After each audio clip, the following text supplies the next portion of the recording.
Assalamualaikum warahmatullahi wabarakatuh.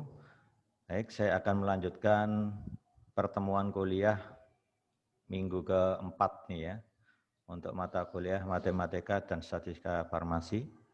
Jadi materi pengujian hipotesis ini merupakan kelanjutan dari pendugaan parameter yang kita bahas minggu lalu ya.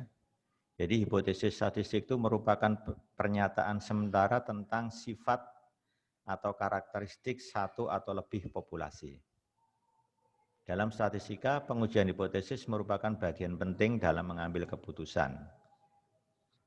Ya. Dengan melakukan pengujian hipotesis, seorang peneliti akan dapat menjawab pertanyaan yang diajukan. Ya. Misalkan aja seorang ahli pembuat obat, ya, apoteker, menyatakan bahwa obat buatan yang terbaru ini kemampuannya lebih baik dibanding obat yang beredar di pasaran. Nah, untuk menguji pernyataan itu benar apa salah, maka dilakukan pengambilan sampel secara acak dari populasi. Nah, dari sampel itu nanti kita bisa merumuskan hipotesisnya. Ya, apa hipotesisnya? Misalkan aja H0, bahwa kemampuan obat baru ini tidak jauh beda dengan obat yang beredar di pasar. H1-nya apa? Bahwa kemampuan obat baru ini lebih manjur atau lebih efektif dibanding obat yang beredar di pasar. Berarti yang diuji sebenarnya di sini proporsi.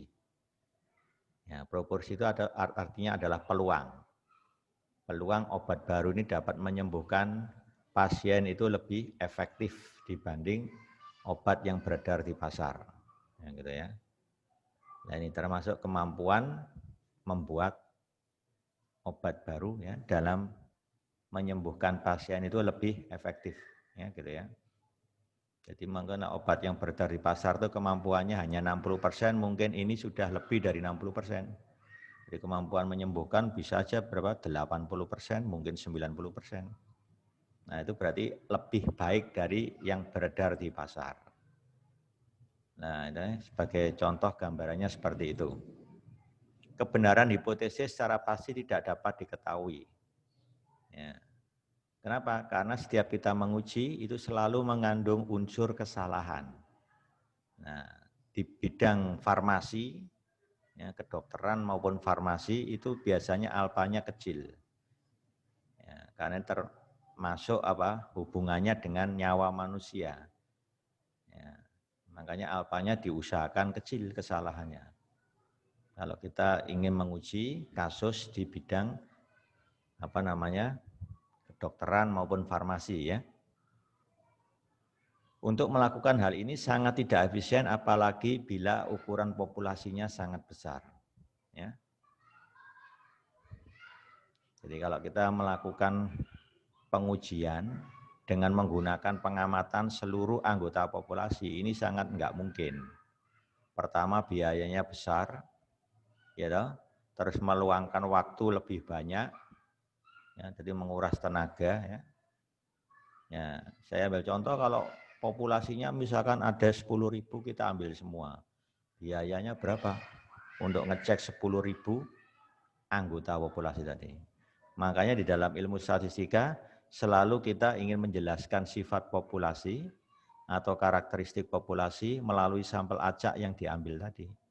Nah, sampel acak ini yang akan memberikan gambaran tentang sifat dari populasi itu. Ya. Jadi kita nggak mungkin meneliti seluruh anggota populasi karena umumnya populasi itu dianggap tak berhingga. Ya, gitu. Dianggap tak berhingga. Ya. Jadi contohnya misalkan kita ingin mengambil sampel, ya, katakan sampelnya itu adalah ikan, ya, ikan yang ada di karamba.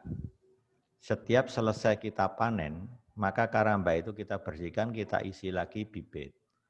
Jadi secara teori, bandeng yang ada di karamba itu enggak pernah habis. Dari generasi ke generasi selalu bisa diisi. Nah, apa populasinya? Rata-rata berat bandeng. Nah, jadi berat bandengnya itu sebagai populasi. Berapa banyak bandeng di karamba itu secara teori tak beri enggak. Ya, jadi setiap saat habis panen diisi lagi, habis panen isi lagi. Yang diukur kan rata-rata berat bandengnya. Ya, seperti itu. Demikian juga kalau diterapkan di bidang medis misalkan. Obat diberikan pada pasien. Pasiennya ini kan secara teori kan kita nggak bisa membatasi. Berapa banyaknya pasien yang terkena penyakit diare misalkan. Nah, kalau di Indonesia kita ngecek seluruh manusia yang terkena diare, kita nggak mungkin ngecek sebanyak itu. Ya, dari data pasien di rumah sakit tertentu kita ambil aja sampel acak, mesti gitu. Nah, pasien yang kena diare ini kan banyak gitu. Ya, misalkan aja pasien yang terkena DBD, ya, itu kan dari tahun ke tahun mesti ada kan. Nggak pernah kita bisa menghitung. Nah, gitu ya. Anggap aja itu sebagai populasinya. Itu baru satu rumah sakit. Nah, kalau seluruh rumah sakit yang ada di Jawa Timur, apalagi yang ada di seluruh Indonesia, nggak mungkin kita ngecek satu persatu, nggak mungkin. Maka dikatakan populasinya umumnya tak beringga. Dan tidak efektif kalau kita mengambil anggota populasi tersebut, nggak efisien gitu ya. Maka perlu dilakukan penarikan sampel. Ya. Dari sampel yang diambil itu, yang diambil secara acak tadi, diamati sifat-sifatnya, kemudian dibandingkan dengan hipotesis yang diajukan. Ya. Apakah diterima ataukah ditolak pernyataan hipotesis tadi. Nah, bisa jadi diterima, bisa jadi ditolak, kita nggak tahu. Ya. Secara umum, teknik pengujian hipotesis itu bisa dipecah menjadi 4 kuadran ini. Ya. Bisa jadi H0-nya benar dan diterima. Berarti tidak membuat kesalahan atau keputusannya benar.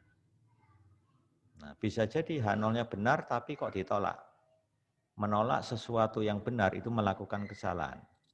Itu yang dikenal dengan alfa atau galat jenis 1. Bisa jadi H0-nya salah, diterima. Ini juga melakukan kesalahan. Namanya galat jenis 2 atau beta. Kalau H0-nya salah, kita tolak, berarti keputusannya benar. Berarti tidak melakukan kesalahan di sini ya. Nah, terkait dengan pengujian hipotesis, yang kita gunakan adalah galat jenis 1 atau alfa. Ya. Apa artinya alfa? Peluang menolak H0 padahal H0 benar. Nah, ini ya, menolak H0 padahal H0-nya benar. Gitu ya. Nah, contohnya ini. Suatu jenis vaksin influenza yang beredar di pasaran diketahui hanya 25% efektif. Nah, ini dari pengalaman, ya, obat itu dipakai oleh para dokter, ya, yang dicek jenis vaksin influenza ini ternyata hanya 25% efektif. Ya, setiap dokter kan punya data dikumpulkan, dari dia bisa nyimpulkan ya. Setelah periode 2 tahun, ya, itu mampu bekerja hanya 25%. Untuk menentukan apakah vaksin baru yang dibuat ini lebih unggul atau lebih baik dibandingkan vaksin yang beredar di pasar tadi terhadap virus yang sama. Jadi vaksin dibuat untuk penangkal virus, you know? Apa benar vaksin baru ini lebih unggul dibanding vaksin yang beredar di pasar? Ya. Dilakukan penelitian terhadap 20 orang yang dipilih secara acak, kemudian diinokulasi dengan vaksin baru tersebut. Kriterianya apa? Kalau 9 atau lebih dari 20 orang yang diberi vaksin baru itu, ternyata berhasil disembuhkan atau bebas dari virus, setelah periode 2 tahun, maka vaksin baru dikatakan lebih unggul. Lihat, kemampuan menyembuhkannya 9/20 itu sudah hampir setengah, hampir 50%. Padahal daya sembuh vaksin lama itu hanya 25%. Nah, jadi ini merupakan persyaratan yang diajukan oleh peneliti. Kalau dari 20 itu minimal ada 9 yang berhasil disembuhkan atau bebas dari virus, maka dikatakan vaksin baru lebih unggul. Nah, ini yang saya bilang tadi, ini terkait apa? Pengujian proporsi. Nah, proporsi vaksin baru dalam menyembuhkan pasien. Ya, gitu ya. Jadi nanti kalau kita ingin menghitung berapa alpanya atau galat jenis satunya, itu apa? Peluang menolak H0 padahal H0 benar. Nah, kalau H0 benar, itu berarti apa? Kita menggunakan P 25% atau seperempat. Nah, kalau H0-nya salah, berarti apa? P-nya lebih dari seperempat. Kenapa lebih dari?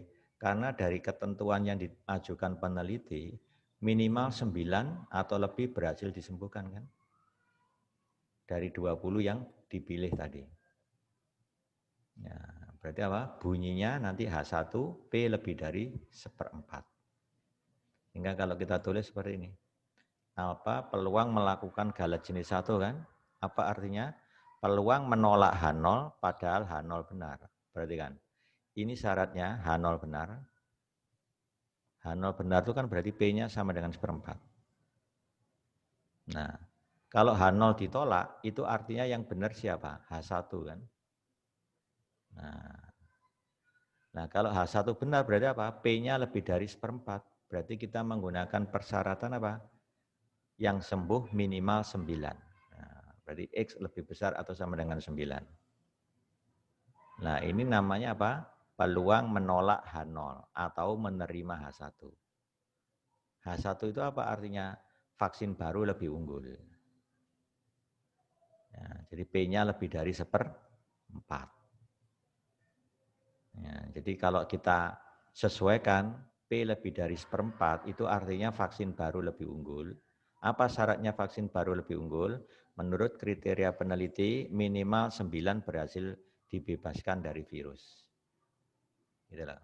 Jadi itu cara menentukan ini, titik kritisnya ada di 9. Nah, ini adalah kasus binomial dengan peluang suksesnya seperempat, X-nya lebih dari atau sama dengan 9. Kalau ditulis pakai simbol seperti ini, berarti kita menghitung nilai binomial untuk X-nya 9 sampai 20. Ya kan?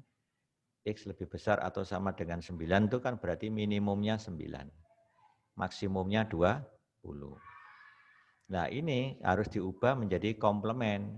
1 min peluang, nah ini peluangnya. X kurang dari 9. Kalau X kurang dari 9, itu berarti yang terdekat adalah 8.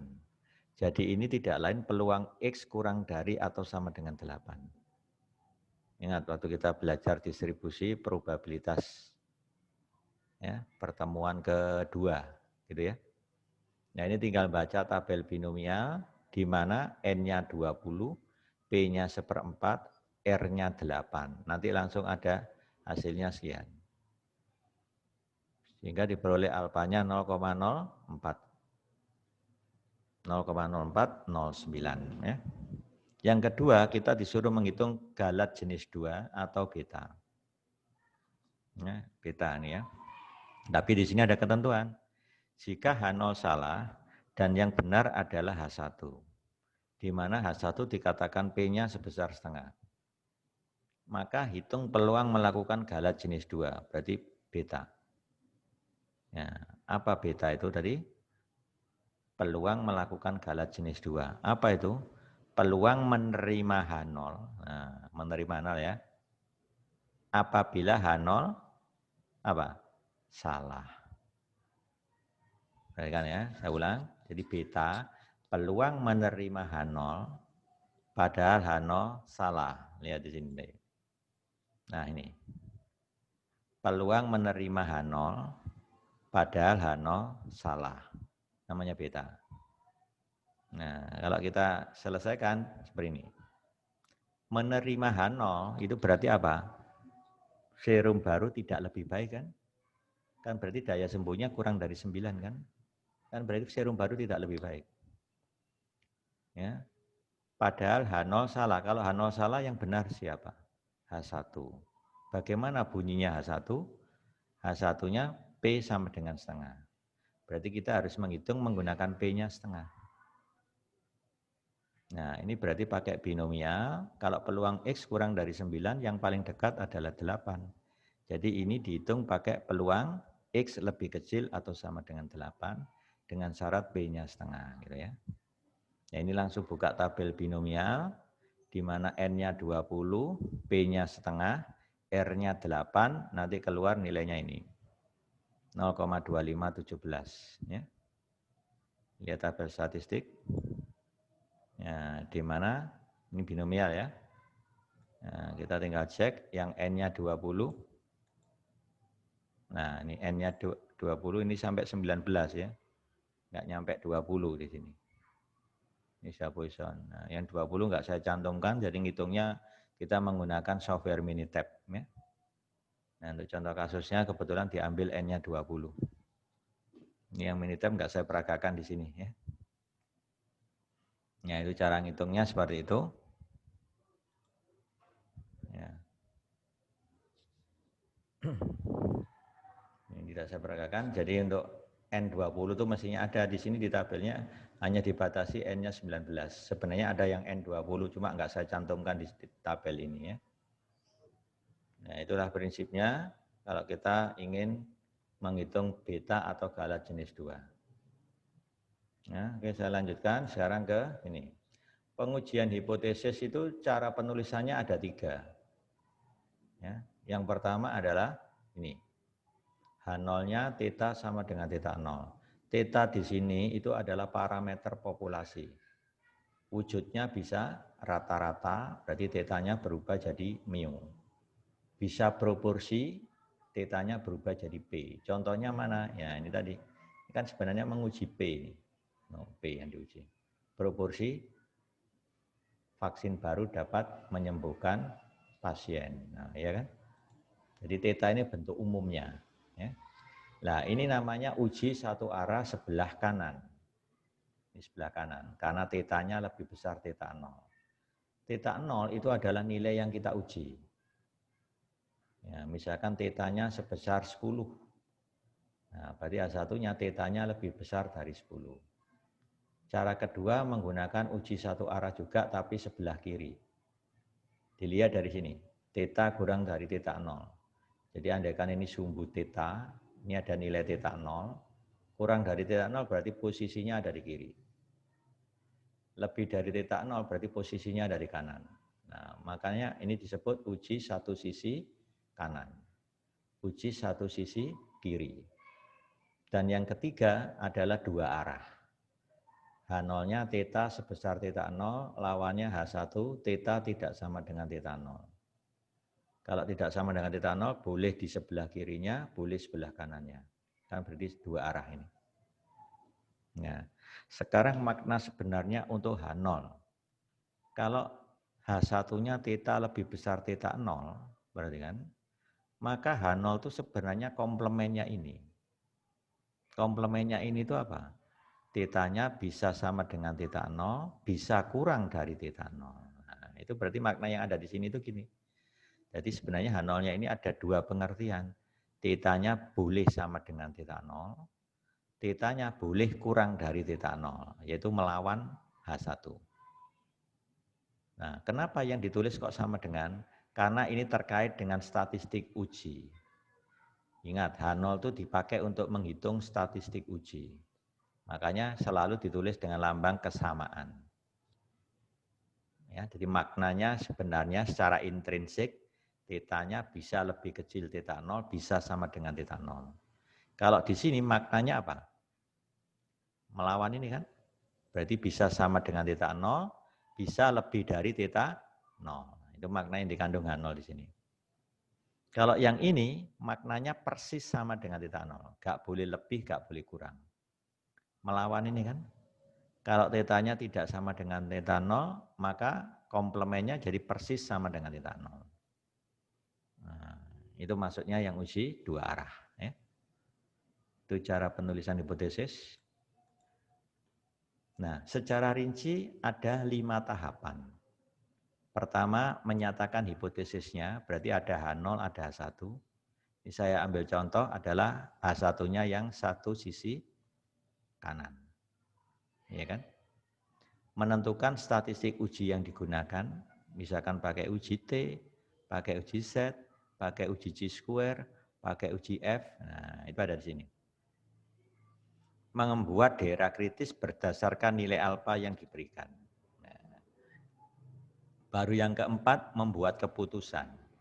Kalau nilai statistik uji ini memenuhi daerah kritis, keputusannya adalah menolak H0. Tapi kalau statistik uji ini di luar daerah kritis, keputusannya menerima H0. Jadi keputusan hanya ada dua, menolak H0 atau menerima H0. Nah, kalau kesimpulan ini ya mengikuti keputusan tadi. Kalau keputusannya menolak H0, berarti yang dipakai H1. Nah, sehingga kesimpulannya theta lebih dari theta 0. Gitu aja. Kalau menerima H0, keputusannya berarti yang dipakai adalah H0. Berarti tetanya sebesar theta 0 atau kurang dari theta 0. Maknanya dikandung kan begini. Yang kita mengatakan melawan ini ya. Kalau terima 0 gitu ya. Jadi kita bisa mengatakan tetanya sebesar theta 0 atau kurang. Dijawab sebesar theta 0 aja sudah benar, tidak masalah. Ya. Yang penting menentang ini, ya, menentang H1.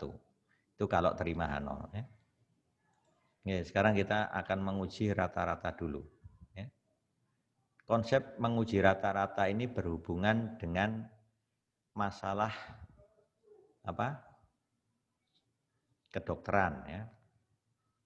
Hampir di semua bidang, ya, pengujian rata-rata ini banyak dijumpai.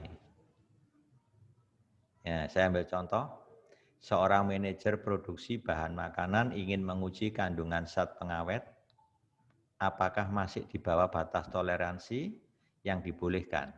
Nah, ini tugasnya BPOM ini kan, Badan Pengawasan Obat dan Makanan. Terus contoh yang kedua, seorang dokter ingin menguji rata-rata jumlah trombosit dalam sel darah penderita DBD. Nah, rata-rata yang dibolehkan itu berapa? Kalau demam berdarah itu kan terkait dengan apa? Trombositnya. Kalau trombositnya mulai berkurang, nah ini bahaya. Itu karena jadi ada batas ambangnya, itu dokter yang lebih tahu. Nah, model yang dibahas berkisar berhadapan dengan data seperti ini. Nah, jumlah trombosit. Ya, ini diambil sebanyak 15 pasien misalkan aja. Jadi jumlah trombosit pasien pertama, kedua sampai ke-15. Ya, ini menyatakan sampel acak dari suatu distribusi di mana rata-ratanya mu, variansinya sigma kuadrat atau simpangan bakunya sigma. Nah, pokoknya intinya seperti ini kalau pengujian rata-rata. Ada data seperti ini ya. Nah, dari situ kita bisa membuat hipotesis bahwa rata-ratanya sebesar mu 0. Nah, statistik uji yang kita gunakan untuk mengambil keputusan itu adalah X-bar. Karena X-bar ini penduga dari mu. Gitu. Jadi setelah kita ambil sampel acak berukuran N tadi, ya, gitu kan? Ini kan sampel acak berukuran N, dihitung rata-ratanya ketemu X-bar kan? Nah, menurut teorema limit pusat, kalau kita punya suatu variabel acak, distribusinya tidak diketahui, asalkan sampel yang kita ambil berukuran besar, sampelnya besar, maka distribusi dari X-bar dikurangi mu dibagi sigma per akar N akan menghampiri normal baku. Nah, normal baku. Nah, ini yang dikenal dengan statistik uji. Statistik uji. Di bawah hipotesis H0, mu-nya sama dengan mu 0. Maka nilai statistik uji ini bisa dihitung. Mu-nya ini saya ganti mu 0, ya kan? Sigma kan diketahui. N diketahui dari sampel. X-bar diketahui dari sampel juga.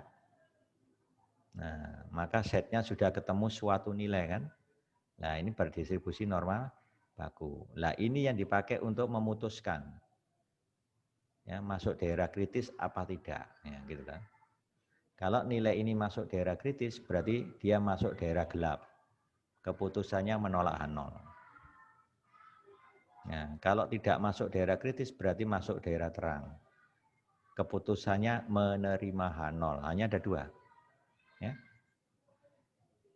Nah, itu sebagai contoh seperti itu. Sekarang, misalkan saya punya populasi, populasi itu kita dapat informasi rata-ratanya mu, variansinya sigma kuadrat, tapi tidak diketahui variansinya.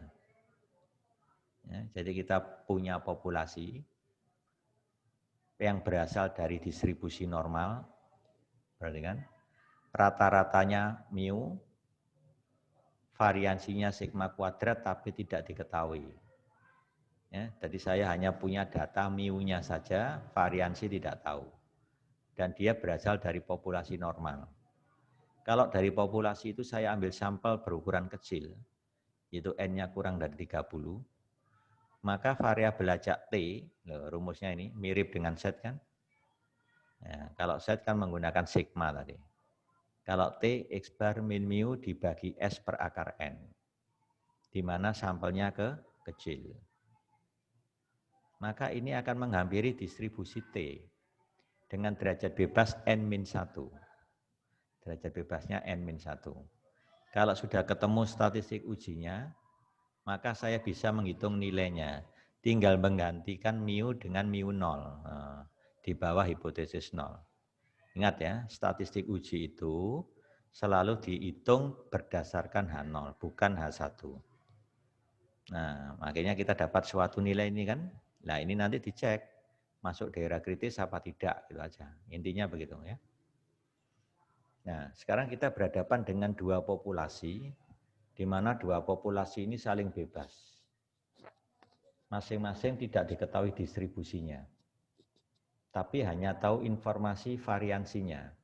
Populasi pertama variansinya sigma 1 kuadrat, populasi kedua sigma 2 kuadrat. Kita ingin menguji apakah rata-rata populasi 1 itu sama dengan rata-rata populasi 2. Nah, itu bunyi dari H0-nya. H1-nya bisa 3 kemungkinan. mu1 lebih dari mu2. Bisa mu1 lebih kecil mu2. Bisa mu1 tidak sama dengan mu2. Seperti itu contoh kasusnya. Secara umum saya bisa menuliskan mu1 min mu2 sebesar D0. Nah, kalau mu1 min mu2 sebesar D0, berarti ini bisa saya ganti D0. Itu tergantung hipotesisnya yang mau diuji kayak apa. Kalau saya asumsikan varian kedua populasi itu sama, ya sama kan? Dan nilainya itu saya tetapkan sigma kuadrat. Ya, maka ini nanti bisa saya ganti sigma kuadrat. Ini saya ganti sigma kuadrat. Sehingga bisa keluar dari tanda akar sigma akar 1/N1 plus 1/N2. Nah, ya kan? Jadi ini adalah kasus khusus dari ini. Ya, jadi ini kan setnya. Jadi ini saya ganti sigma kuadrat, ini saya ganti sigma kuadrat dengan asumsi ini tadi kan. Nah, ini namanya statistik apa? Statistik uji. Distribusinya apa? Normal baku. Sudah, tinggal cek apakah ini memenuhi daerah kritis atau tidak. Gitu ya. Nah, kasus berikutnya saya punya 2 populasi saling bebas, masing-masing berasal dari distribusi normal. Di mana diasumsikan variansi kedua populasi itu sama, tetapi tidak diketahui. Ya, ini ya, variansi kedua populasi sama, tetapi tidak diketahui. Dari kedua populasi masing-masing diambil sampel berukuran N1 dan N2. Jadi ini ada populasi 1, bayangkan begitu. Diambil sampel ukurannya N1, ya, saya hitung variansinya ketemu S1 kuadrat. Nah, ini namanya variansi. Dari populasi kedua, saya ambil sampel berukuran N2, dihitung variansinya ketemu S2 kuadrat. Nah, ini namanya variansi sampel kedua. Di bawah asumsi bahwa variansi sama, maka ini diduga pakai SP kuadrat, namanya variansi gabungan. Jadi ini itu merupakan penduga dari ini. Nah, makanya untuk menguji kasus di mana Pak, variansi diasumsikan sama, maka kita menggunakan statistik ujinya ini. Nah, gitu ya. Di mana SP itu? SP itu adalah akar dari SP kuadrat. Jadi nanti langkahnya ya Anda hitung SP kuadrat dulu. Setelah ketemu baru di akar namanya SP, masukkan ke rumus statistik ujinya. Mu1 min mu0 dihitung dari mana? Dari hipotesis H0. Misalkan aja H0-nya mu1 min mu2 sama dengan D0. Ya, berarti ini saya ganti D0 gitu aja. Nah, kalau mu1 min mu2 sama dengan 0, berarti ini saya ganti 0. Tinggal x bar 1 min x bar 2 gitu aja. Dibagi SP akar 1/N1 plus 1/N2. Itu cara menghitungnya ya. Nah, ini kasus ini digunakan kalau kita punya dua populasi saling bebas, masing-masing berasal dari distribusi normal. Diasumsikan variansi kedua populasi sama tetapi tidak diketahui. Maka Anda pakai rumus ini. Ya. Nah, yang berikutnya mirip tapi diasumsikan variansinya berbeda. Jadi ada dua populasi saling bebas, masing-masing berdistribusi normal, diasumsikan varian kedua populasi berbeda, tetapi tidak diketahui. Maka untuk menghitung statistik ujinya pakai ini. Beda dengan tadi ya. Kalau tadi kan ada SP, sekarang nggak ada SP-nya. X bar 1 min X bar 2 dikurangi mu1 min mu2. Dibagi akar S1 kuadrat per N1 plus S2 kuadrat per N2. Statistik uji ini berdistribusi T tapi derajat bebasnya adalah V. V. Mirip waktu kita membahas pendugaan parameter, ya kan? Memang ada kaitannya. Nah, V ini nanti hasilnya selalu desimal biasanya ya. Bulatkan ke bawah. Ya, ingat kita di pendugaan parameter bulatkan ke bawah. Ya kan? Nah, ini yang jelas ada dua populasi saling bebas masing-masing berasal dari distribusi normal. Diasumsikan varian kedua populasinya apa? Berbeda tetapi tidak diketahui. Maka ngitungnya pakai ini. Nah, sekarang kalau kita ingin menguji rata-rata dua populasi apabila datanya berpasangan. Nah, mirip dengan pendugaan parameter untuk data berpasangan. Maka dalam setiap pasangan persyaratannya kedua populasinya diperlakukan secara acak ya, dan harus homogen. Ya. Homogen. Jadi kalau kita cek populasi 1 dan populasi 2 itu sebenarnya berkaitan atau berhubungan yang dikenal dengan berpasangan. Ya, kemarin saya jelaskan masalah pemberian vitamin apa dapat meningkatkan berat badan kelinci. Nah, ya kan? Contohnya seperti itu. Jadi sebelum diberi vitamin ditimbang, 1 bulan kemudian ya diamati ya. Jadi diberi vitamin dulu dengan dosis yang sama, ya, pemberian makanannya juga sama, faktor yang lain dianggap terkontrol, benar-benar mungkin. Nah, maukah 1 bulan berikutnya kita timbang lagi, ada perubahan data sudah, baru kita dapat menghitung D-nya kan, nah, seperti itu. Nanti ini juga sama seperti itu. Dari D itu dihitung rata-ratanya sama simpangan bakunya, gitu ya. Ini untuk data berpasangan. Nah, jadi seperti inilah gambarannya. Statistiknya seperti apa? Ini. Nah, rata-rata D dikurangi mu D. Mu D ini diketahui dari 0, dibagi simpangan baku dari D per akar N. Ini berdistribusi T derajat bebasnya N-1. Boleh ya? Derajat bebasnya N-1.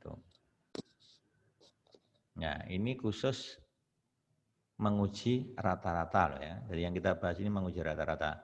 Berarti secara lengkap ada 6 rumus. 6 rumus. Nah, mu D atau selisih rata-rata sebelum dan sesudah, ini untuk data berpasangan. Maka penulisan hipotesisnya H0 mu D sebesar D0. Nah, nanti masukkan ke rumus statistik uji tadi, ya, mu-nya diganti dengan D0. Ya, lihat rumusnya. Rata-rata D min mu D. Mu D-nya tadi di bawah hipotesis 0, sebesar berapa? D0. Nah, mu D-nya ganti D0. Ini yang ada nilainya. Tinggal dicek masuk daerah kritis apa tidak. Gitu ya. Kalau masuk daerah kritis, keputusannya menolak H0. Kalau tidak masuk daerah kritis, keputusannya menerima H0. Kan hanya ada 2. Ini berdistribusi T derajat bebasnya N-1. Sudah. Secara ringkas cerita tadi itu kalau saya gambarkan dalam bentuk tabel seperti ini.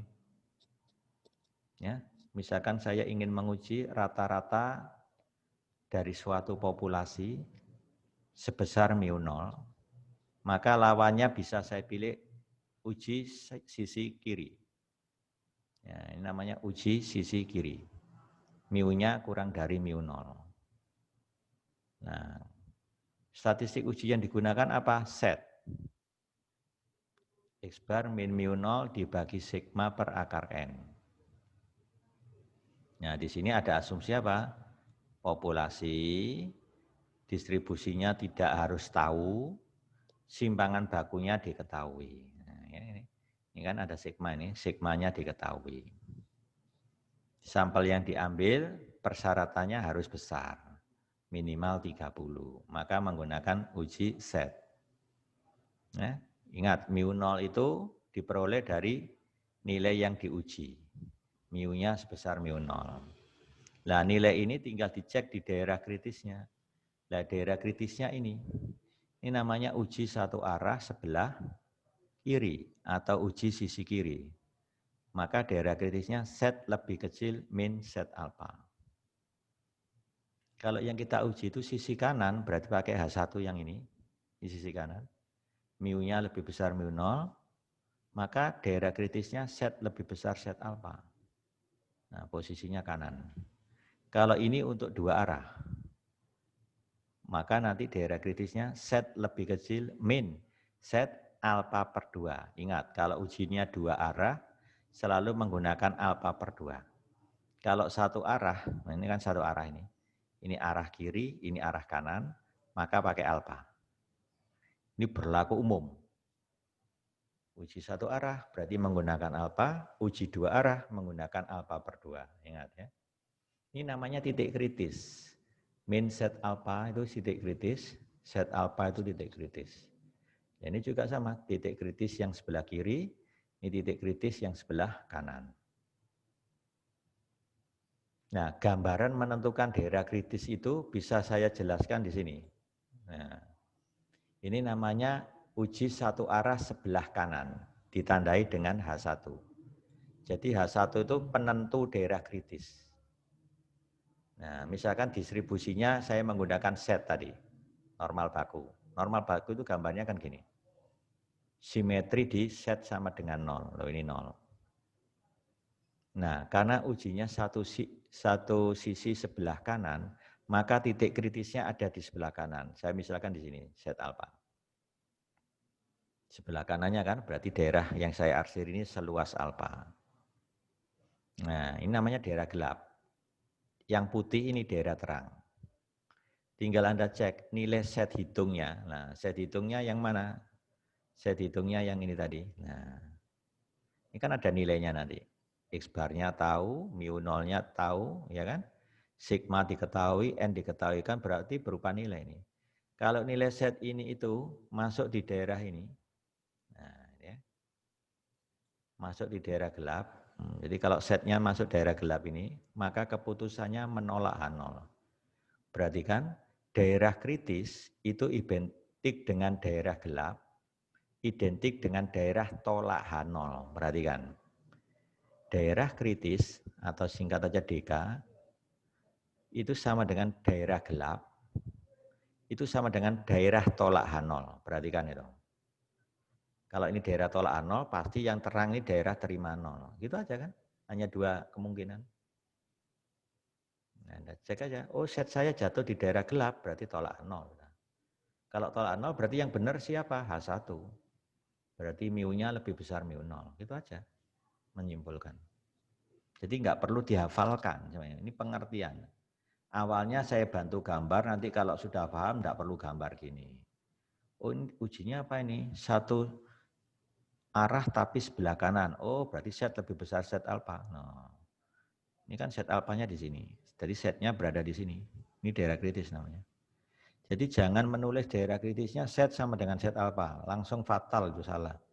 Coba kalau set sama dengan set alfa berupa garis nanti.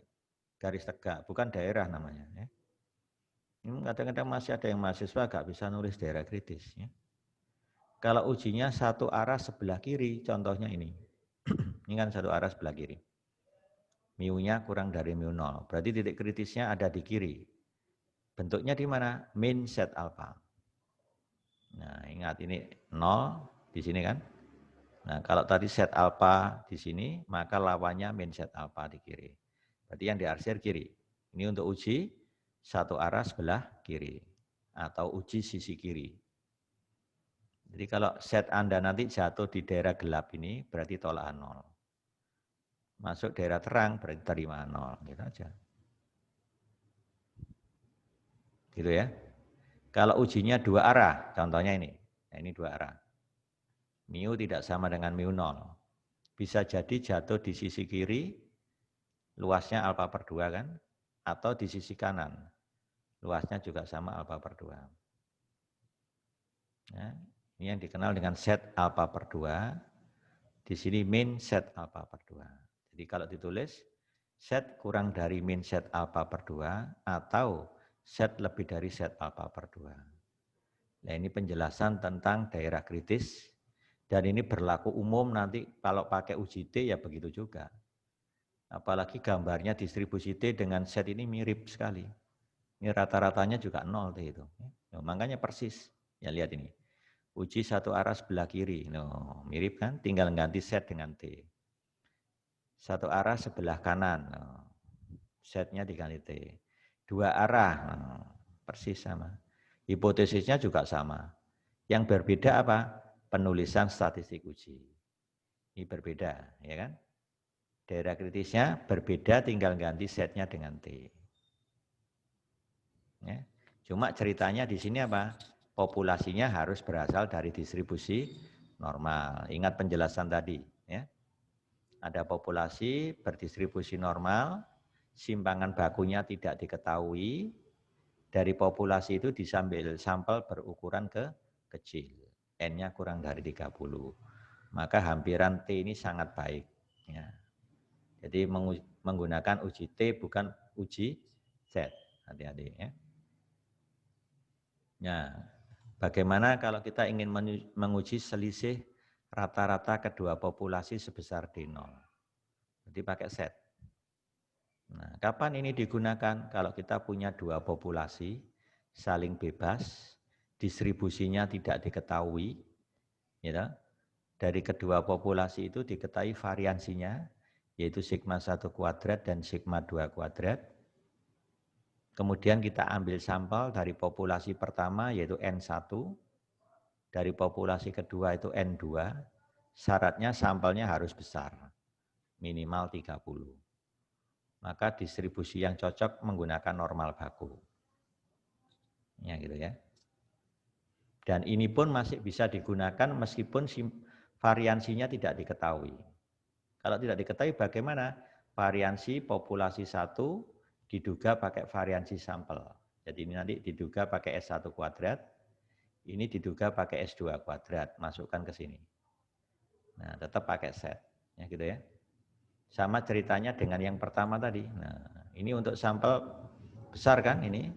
Kalau sigma tidak diketahui pun masih bisa dipakai. Sigmanya diduga pakai S.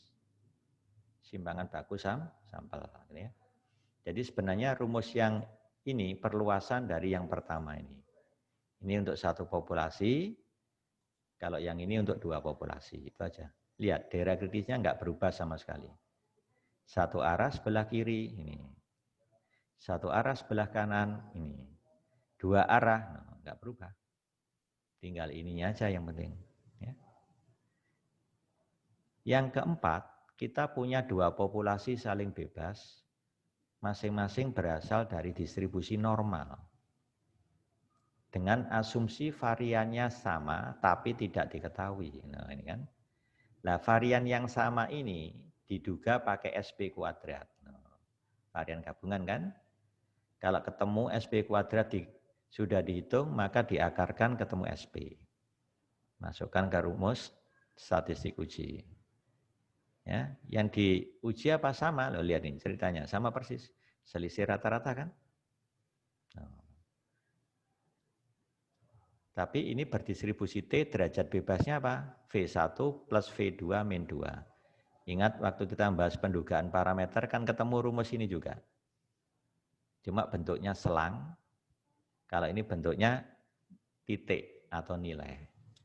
T-nya nanti X bar 1 min X bar 2 minus D0. Apa D0 itu? Diperoleh dari H0.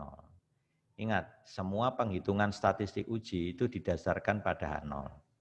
Kalau daerah kritis didasarkan pada H1.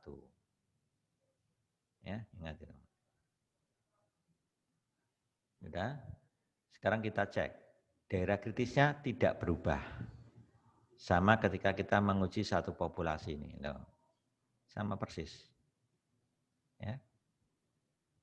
Ini untuk satu arah sebelah kiri. Loh. Satu arah sebelah kanan. Loh. Sama enggak berubah ini. Yang berubah itu hanya di sininya. Ya. Ini kalau pakai asumsi varian kedua populasi sama.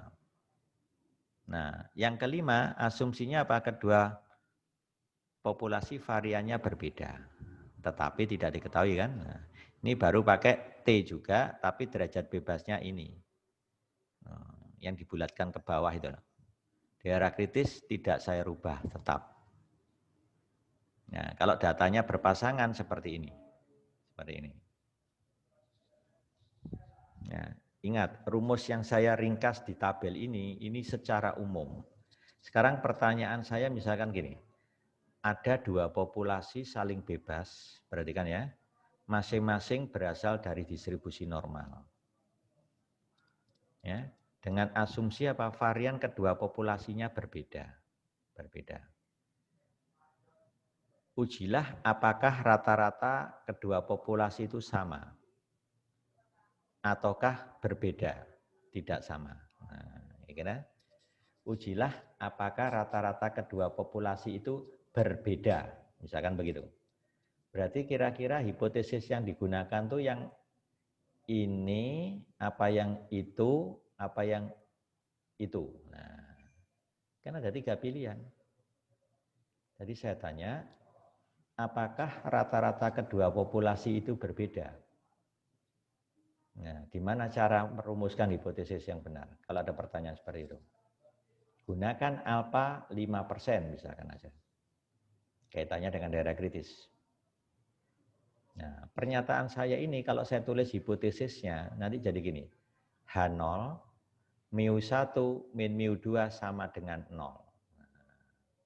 Kenapa 0? Nah, ini ada hubungannya dengan pernyataan saya tadi.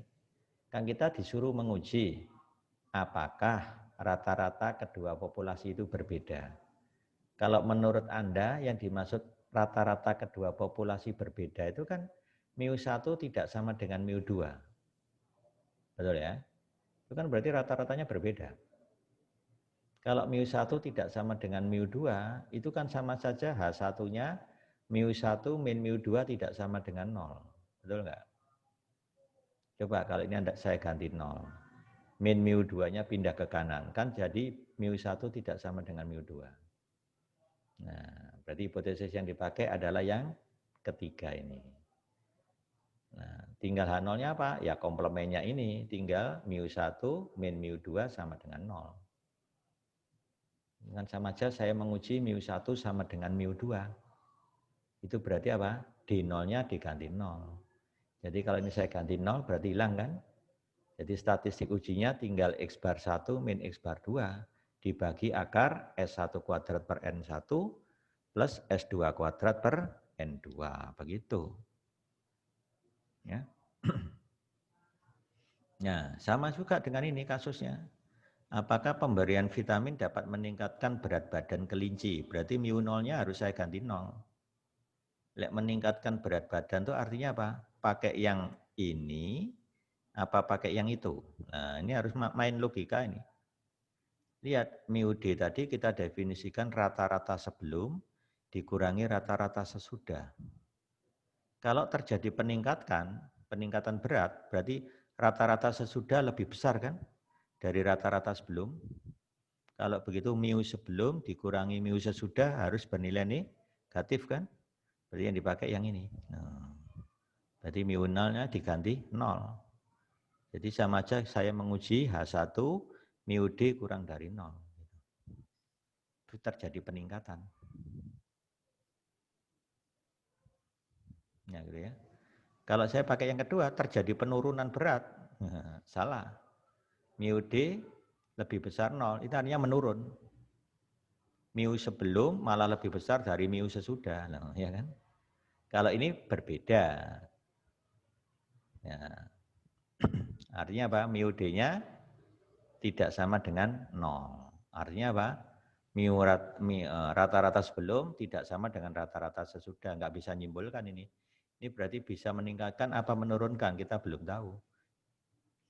Itu kalau pakai yang terakhir ini.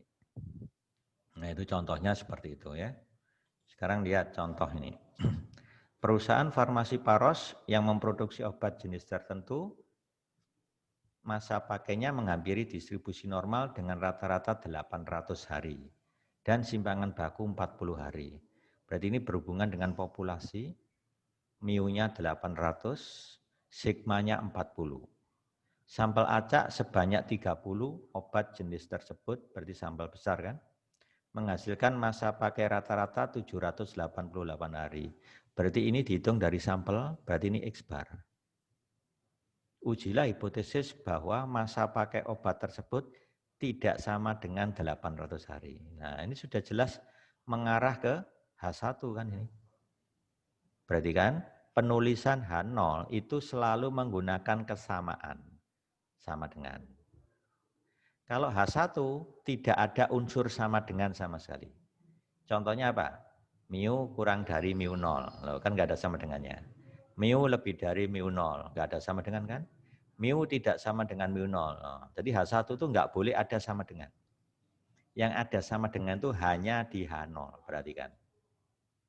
Nah, kalau di sini tidak sama dengan, itu berarti tempatnya H1. Ujinya jelas dua arah. Oh, gunakan alfa 4%. Alfa itu nama lainnya adalah tingkat signifikansi atau tingkat kesalahan atau galat jenis 1. Itu nama lain alfa. Berarti di sini sudah jelas, pertama merumuskan hipotesis. Jadi Anda kalau jawab ikuti aja yang langkah di sini. Pertama, definisikan dulu mu. Apa mu di situ? Rata-rata masa pakai obat sesungguhnya. Nah, baru tulis hipotesisnya. H0 mu sama dengan 800 versus atau lawan H1 mu tidak sama dengan 800. Nah, ini berarti ujinya dua arah kan? Ini kan taunya dari pertanyaan tadi. Nah, baru ngitung statistik uji. Ini jelas pakai set kan? X bar min mu dibagi sigma per akar N. X bar tinggal masukkan, mu-nya masukkan 800 di bawah 0 ya, jangan lupa. Dibagi sigma per akar N. Nilainya min 1,64. Gunakan alfa 5% sesuai permintaannya tadi. Maka titik kritisnya pakai set alfa per 2 apa set alfa? Ya, ujinya dua arah. Berarti pakai alfa per 2. Kalau 4% dibagi 2 jadi 2%.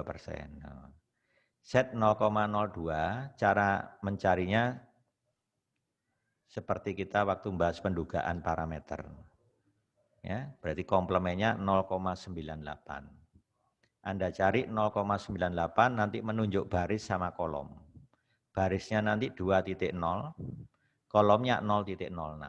Maka ketemu titik kritisnya 2,06. Kalau begitu daerah kritisnya, ingat ya ini dua arah, Berarti set lebih kecil min set alfa per 2 atau set lebih besar set alfa per 2. Nah ini penulisan hipotesis yang benar itu seperti ini. Penulisan daerah kritis ya. Ingat ya, jadi pertama merumuskan hipotesis, ada nilainya sendiri. Lengkap dengan nama mu-nya. Menghitung statistik uji, ada nilainya sendiri. Membuat daerah kritis, ada nilainya sendiri. Keputusan ada nilai sendiri, kesimpulan ada nilai sendiri. Berarti ada 5 yang kita nilai. Komponen 5 itu harus ada di sini. Ya. Keputusannya apa? Menerima H0. Harus ada alasan. Jangan cuma menerima H0. Apa alasannya? Karena nilai set hitung, yaitu min 1,64, berada di luar daerah kritis. Ya. Berarti masuk daerah terang kan? Karena masuk daerah terang, berarti terima H0. Gitu ya. Nah, karena terima H0, tinggal bunyinya bagaimana, itulah kesimpulan. Kalau terima H0 berarti bunyinya apa? Rata-rata masa pakai obat adalah 800 hari. Nah itu ya, seperti itu cara menguji. Contoh 3. Suatu pabrik rokok tertentu menyatakan bahwa rata-rata kadar nikotin per batang rokok hasil produksinya tidak melebihi 3 mili. Kenapa manajer produksi kok membuat pernyataan seperti ini? Tidak melebihi 3 mili. Ini meyakinkan pada pengguna atau pelanggan supaya dia enggak takut membeli rokok. Nah, maka dia memastikan bahwa kadar nikotin hasil per batang rokok itu tidak melebihi 3 mili. Berarti boleh sama dengan 3 mili, boleh kurang dari 3 mili. Ya kan? Kan berarti aman. Nah, coba kalau tidak melebihi ini saya ganti paling sedikit 3 mili. Maka pembeli rokok akan takut. Kadar nikotinnya per batang rokok minimal 3 mili. Nah kalau misalkan kadarnya 10 mili kan bisa jadi. Satu batang rokok kadarnya 10 miligram nikotin. Ya, orang menghisap bisa pingsan itu. Kan ada batasnya itu. Secara ilmu kesehatan, ya kan? Kebanyakan jadi racun itu, ya kan? Ya itu maksudnya. Lah pernyataan ini kan perlu diuji. Benar salahnya. Ini yang disebut praduga tak bersalah tadi. Ya. Ini pernyataan ini mengandung unsur sama dengan kan yang disampaikan oleh manajer produksi itu. Nah, karena mengandung sama dengan berarti tempatnya ada di H0. Berarti H1-nya apa? Ya, mu-nya lebih dari 3 mili tentunya. Kan melawan H0. Diasumsikan kadar nikotin batang rokok menghampiri distribusi normal. Jadi populasinya normal kan? Untuk menguji pernyataan tersebut, nah ini ada kata-kata menguji. Berarti Anda harus pakai apa? Hipotesis, jangan pakai selang kepercayaan. Kalau selang kepercayaan itu sudah jelas, buatlah selang kepercayaan 95% untuk rata-rata kadar nikotin, sudah jelas. Ini pun saya jelaskan berkali-kali, masih ada mahasiswa yang menjawab aneh. Ujilah pernyataan tersebut, dia pakai apa? Pakai selang kepercayaan. Selang kepercayaan itu pertanyaannya ya buat selang kepercayaan, sudah jelas. Untuk menguji pernyataan tersebut berarti jelas pakai uji hipotesis. Dipilih sampel acak 12 batang rokok, dicek di lab kadar nikotinnya, ternyata diperoleh rata-rata kadar nikotin 3,2 mili. Nah, 3,2 mili kan? Dan simpangan bakunya 0,3 mili. Berarti ini N-nya 12, X-barnya 3,2, S-nya 0,3. Karena ini berhubungan dengan sampel. Hati-hati ya. Kalau sigma itu simpangan baku populasi, kalau S simpangan baku sampel. Ini masih ada mahasiswa yang belum bisa membedakan. Perhatikan, sigma simpangan baku populasi, S simpangan baku sampel. Jadi yang di sini itu adalah S. Yang ini X bar. Ini N-nya, ukuran sampel. Apakah ini menunjukkan bahwa pernyataan tersebut tidak benar? Nah, pernyataan manajer produksi tadi.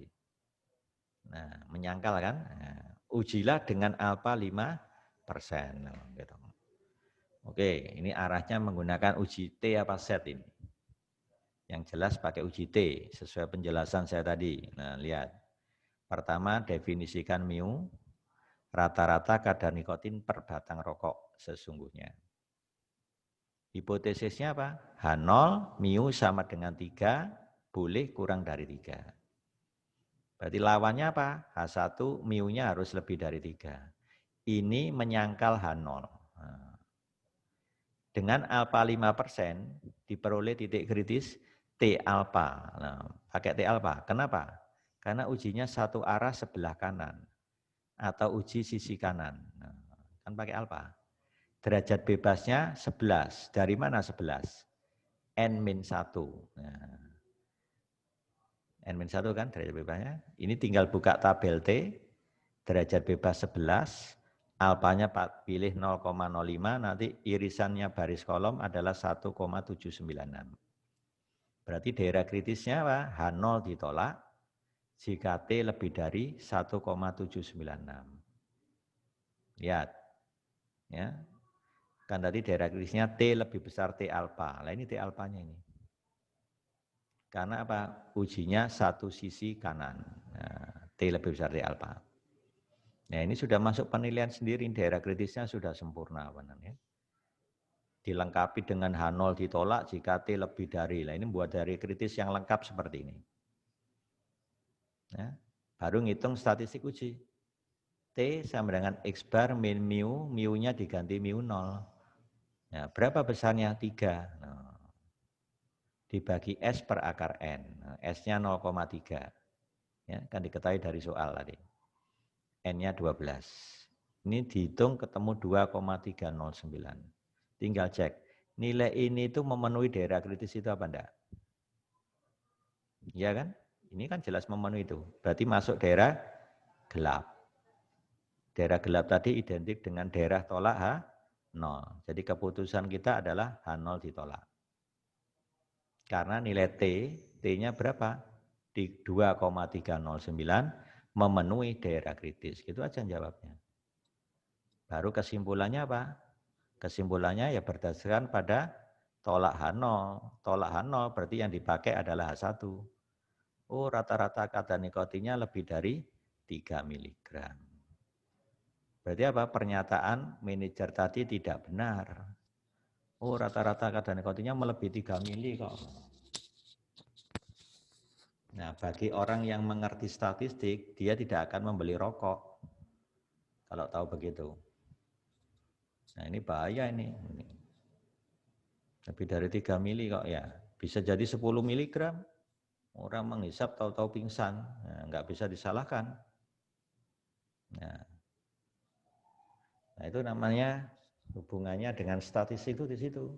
Maka perlu alat uji. Ya. Nah, soal 1 silakan dibaca. Anda jawab sendiri. Nek begini ini berarti saya nggak akan bahas.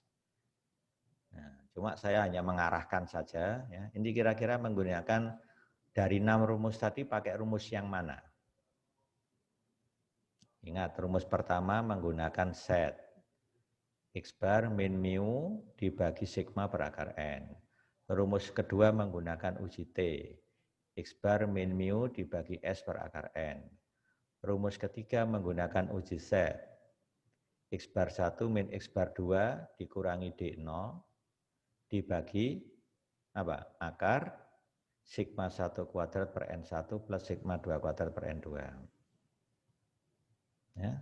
Itu rumus yang keempat berkaitan dengan uji T dengan asumsi variansi sama. Nah, lihat ya, ada 6 rumus tadi. Ini kira-kira pakai rumus yang mana ini? The Edison Electric Institute menerbitkan angka banyaknya kilowatt jam tahunan yang digunakan oleh berbagai peralatan rumah tangga dan menyatakan bahwa alat penyedot debu rata-rata digunakan 46 kilowatt jam per tahun. Nah, ini berhubungan dengan mu. Ya, sampel acak 12 rumah tangga berarti ini N. Diikut sertakan dalam rancangan penelitian, berarti sampel kecil. Ya, kalau sampel kecil ini jelas mengarah ke uji T. Nah, populasinya ada berapa? 1. Nah, Berarti ini pakai rumus yang pertama. Ya, silakan dianalisis sendiri ya. Nah, berarti ini sudah dapat N-nya 12. Rata-ratanya berarti ini X bar 42. Simbangan bakunya 11,9 berarti ini S. Apakah ini menunjukkan pada taraf alfa 5%, rata-rata alat penyedot debu digunakan kurang dari 46, berarti ini H1. Jadi mu-nya kurang dari 46. Kenapa mengatakan kurang dari kok gak lebih dari? Lawang hipotesisnya 46, sampelnya hanya ketemu 42, kan berarti kurang dari 46. Makanya kurang dari 46. Anggap populasi berasal dari distribusi normal. Pakai UJT ini. Rumus pertama yang digunakan ya. Soal 2 seperti ini. Silakan difoto, coba jawab sendiri ya. Ini untuk latihan.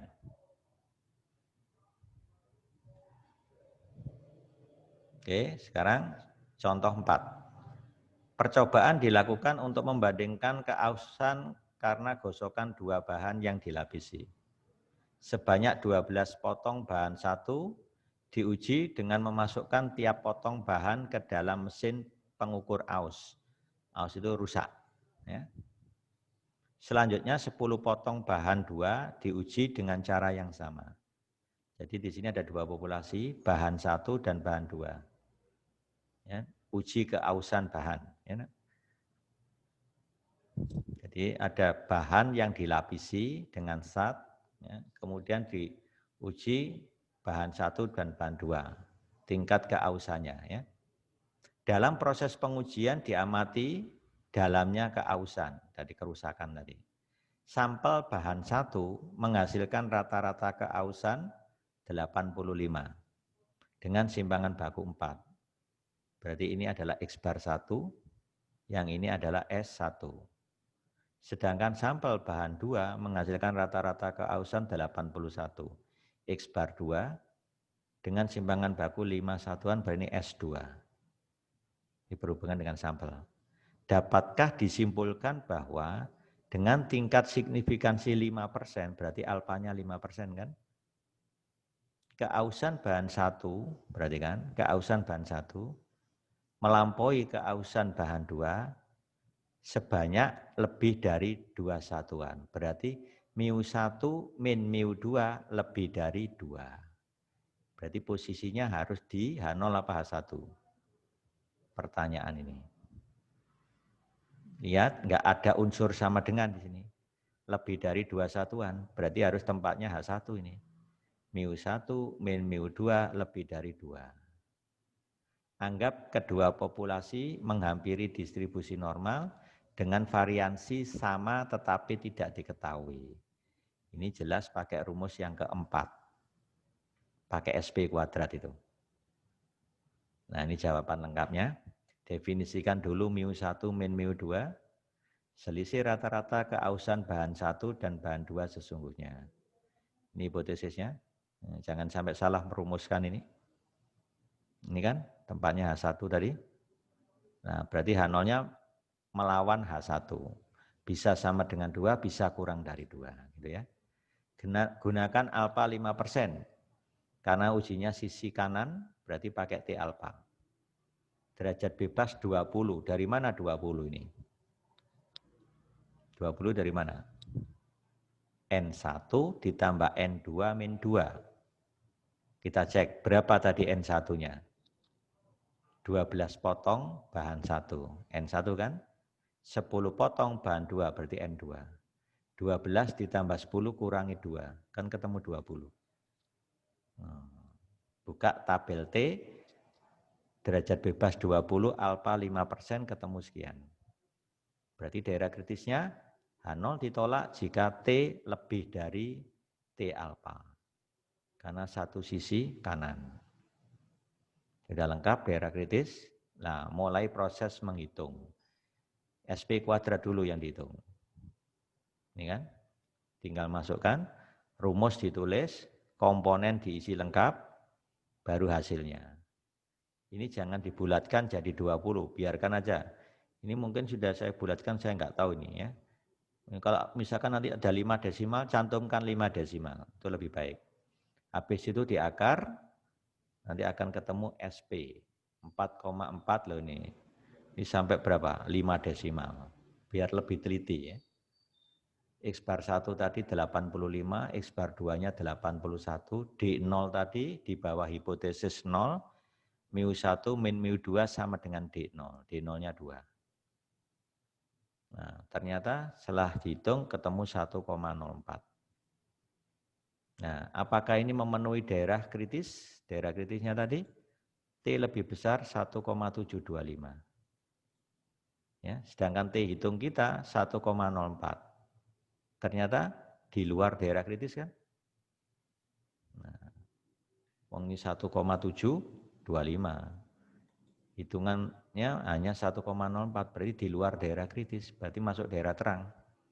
Kalau begitu keputusan menerima 0. Karena nilai T sama dengan 1,04 ini di luar daerah kritis. Karena menerima 0, kesimpulannya adalah keausan bahan 1 melampaui keausan bahan 2 tidak lebih dari 2 satuan. Kalau lebih dari 2 satuan itu dikomplemenkan jadi tidak lebih dari 2 satuan. Jadi bisa jadi sama dengan 2 satuan atau kurang, gitu kan? Itu maknanya. Nah, contoh 5. Ini hampir sama dengan tadi, persis sama. Cuma ceritanya ini, asumsikan ya, kedua populasi menghampiri distribusi normal dengan variansi berbeda, tetapi tidak diketahui. Berarti cara jawabnya persis seperti contoh 4, tapi pakai asumsi varian berbeda. Gitu ya.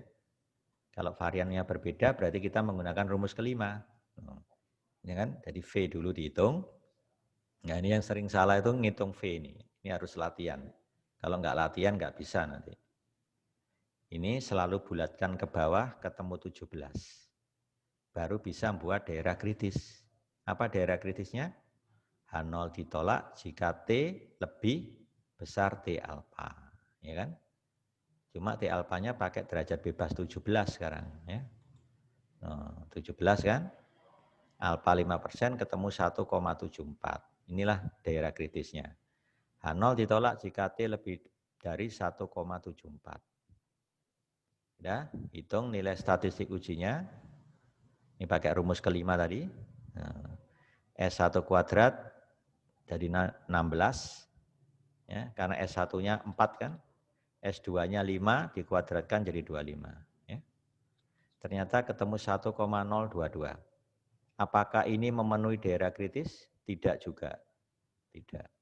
Berarti keputusannya adalah menerima H0. Menerima 0 karena apa? Nilai T hitung di luar daerah kritis. Kesimpulannya apa? Keausan bahan 1 melampaui keausan bahan 2 tidak lebih dari 2 satuan. Baik dari asumsi varian sama atau variannya berbeda, tetap kesimpulannya tidak lebih dari 2 satuan. Gitu ya. Untuk contoh 6, 5 sampel zat yang mengandung besi digunakan untuk menentukan apakah ada perbedaan kandungan besi antara dua analisis yang digunakan. Ini sampelnya diambil sebanyak 5, jadi enggak banyak sampelnya. Diuji dengan analisis sinar X, kandungan besinya ketemu 2. Kalau pakai analisis kimia, kandungannya 2,2. Sampel kedua seperti ini. Sampel ketiga ini. Berarti apa? Satu sampel diamati 2 kali. Berarti datanya berpasangan kan? Nah, berpasangan ini. Anggap aja yang sinar X itu sebagai sebelum, yang kimia sesudah. Kalau dibalik bagaimana? Boleh, silakan. Tapi menyimpulkannya nanti juga hati-hati. Ya. Nah, di sini kalau nggak salah saya menggunakan sinar X dikurangi yang kimia. Kita cek aja nanti ya. Itu. Jika dianggap kedua populasi berasal dari distribusi normal, jadi ini berasal dari distribusi normal, ini juga berasal dari distribusi normal. Ujilah dengan alfa 5%, apakah kedua cara analisis menghasilkan rata-rata kandungan besi yang sama, perhatikan. Rata-rata kandungan besi yang sama, artinya apa? Mu D sama dengan 0. Nah, ya. Apa itu artinya? Rata-rata hasil analisis sinar X sama dengan rata-rata kandungan besi dari analisis kimia. Nah, atau mu D-nya sama dengan 0. Berarti apa lawannya? H1. Mu D tidak sama dengan 0. Itu makna yang dikandung di pertanyaan ini seperti itu. Apakah kedua cara analisis menghasilkan rata-rata kandungan besi yang sama? Gitu. Nah, kalau ditolak, oh tidak sama. Nah, kan berarti jelas arahnya ke dua arah. Nah, kalau ada pertanyaan seperti ini sebenarnya mengarah ke uji hipotesis, bukan ke selang kepercayaan. Selang kepercayaan jelas, gunakan selang kepercayaan ya, 95% ya, gitu ya. Untuk apa? Selisih rata-rata kandungan besi dengan analisis sinar X dan kimia gitu. Itu jelas selang kepercayaan. Jadi ini pakai uji hipotesis ya. Ini caranya. Pertama definisikan dulu mu D. Apa itu? Selisih rata-rata kandungan besi dari analisis sinar X dan kimia. Berarti yang ini sinar X dikurangi yang kimia, gitu ya. Hipotesisnya, mu D-nya 0 kan? Nah, ini mu D-nya tidak sama dengan 0. Coba kalau mu D-nya Anda ganti ini. Berarti mu1 min mu2 sama dengan 0, sama saja mu1 sama dengan mu2. Kalau di sini nanti mu1 tidak sama dengan mu2. Berarti analisisnya berbeda kan? Nah, maknanya sama aja gitu. Makanya harus disetting 0. Ya. Untuk alfa 5%, maka titik kritisnya pakai alfa per 2. T alfa per 2 berarti 0,025. Derajat bebas 4. Dari mana 4? N-1. N-nya kan ada 5. Ada 5.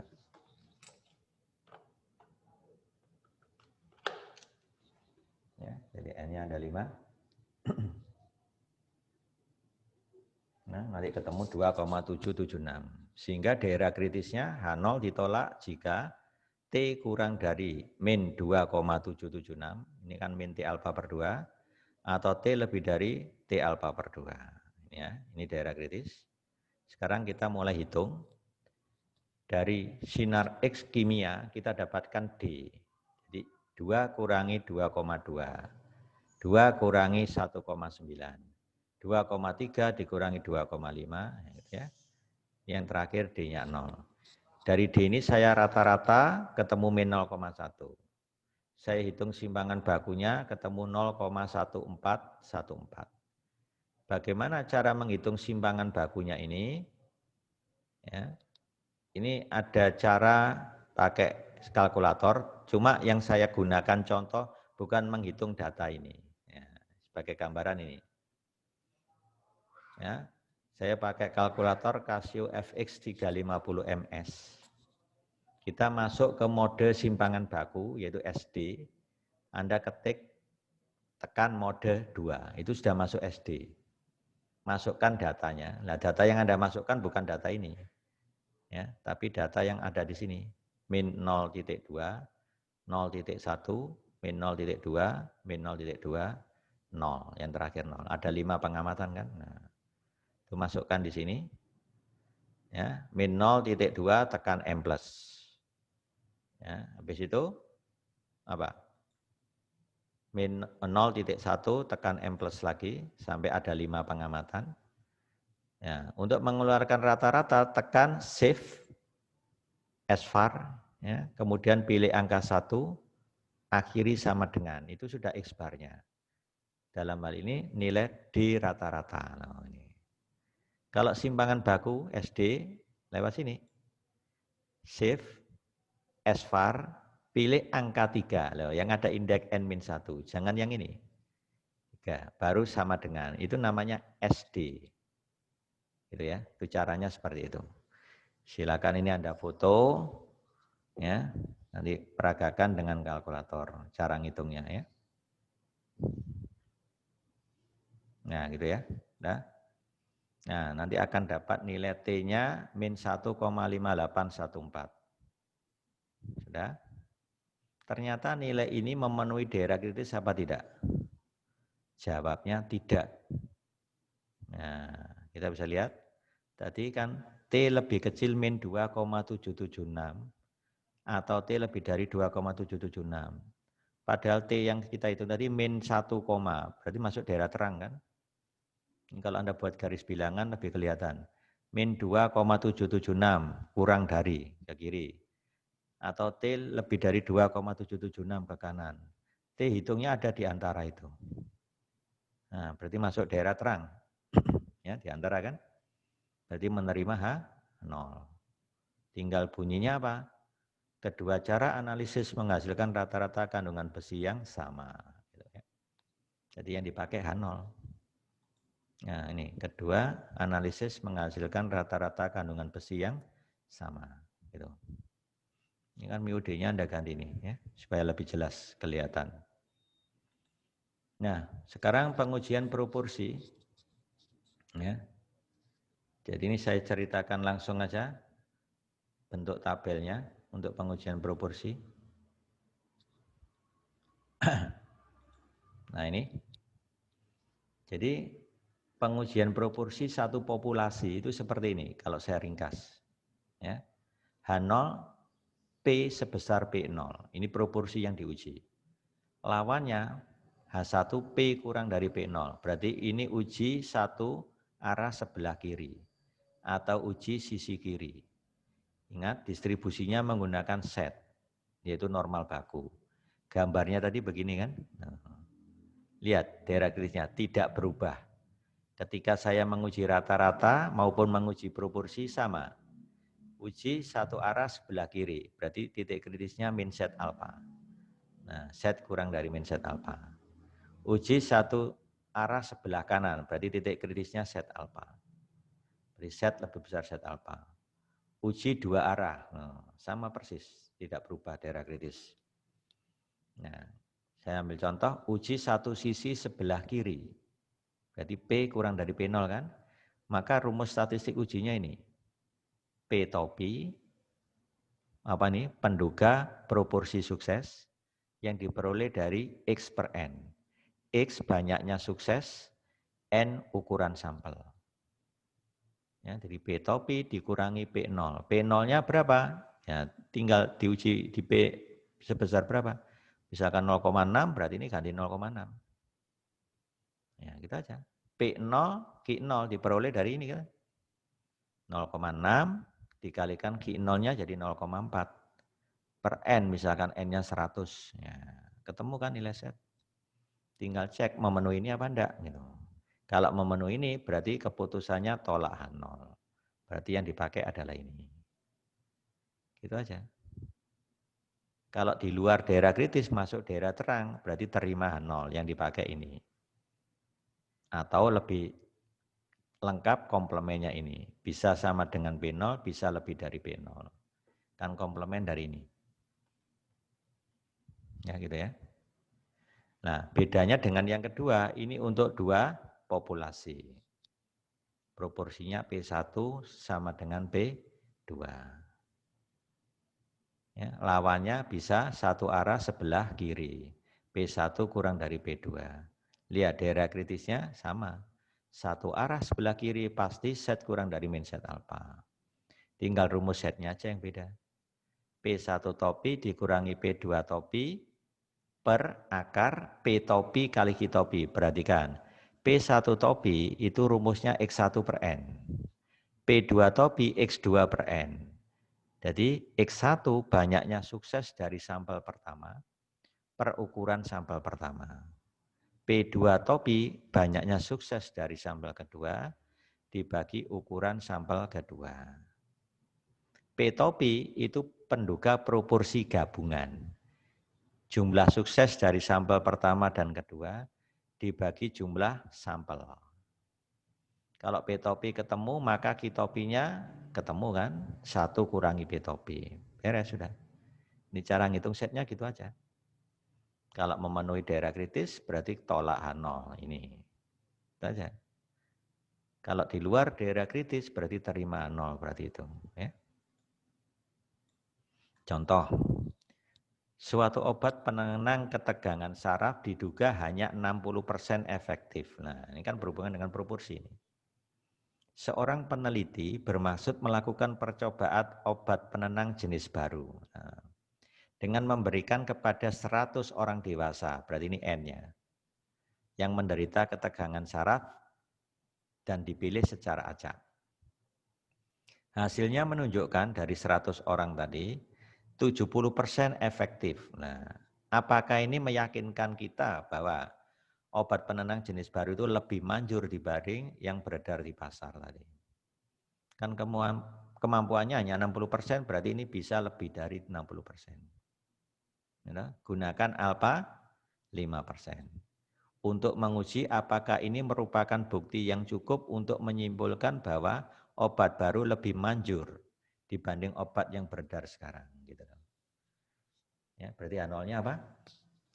Proporsi obat penenang jenis baru ya, sesungguhnya. Berarti nolnya P sama dengan 60% atau 0,6. H1-nya apa? P lebih dari 0,6. Ya, gitu ya. Nah, ini P topinya ini, ya.